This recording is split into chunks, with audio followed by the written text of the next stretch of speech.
In Matthew chapter 20 and verses 17 to 19, here is the testimony of Isa al-Masih. Now, as Isa was going up to Jerusalem, he took the 12 disciples aside and said to them, "We are going to Jerusalem." He wanted them to be clear about the purpose of going to Jerusalem. "And the Son of Man," speaking about himself, Isa al-Masih, the Son of Man, "will be betrayed to the chief priests and the teachers of the law.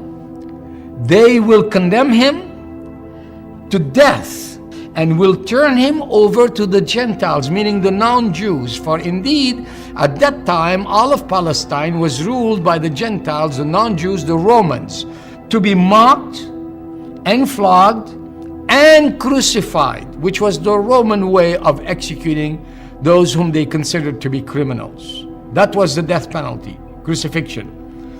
But Jesus added, and this is the beautiful thing about the uniqueness of Isa al-Masih, is that he defeats death. On the third day, he will be raised to life. This is the testimony that we have from him. Again, in another place, in John chapter 10, verses 17 and 18, listen to the testimony of Isa al-Masih.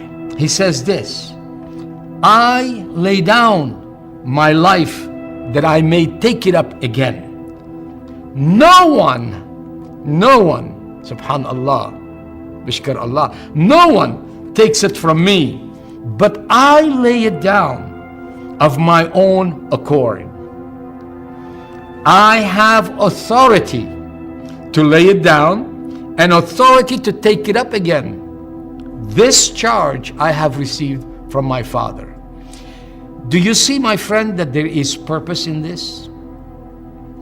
It was not simply an accident of history, but rather this is history going somewhere to accomplish the redemption, the reconciliation.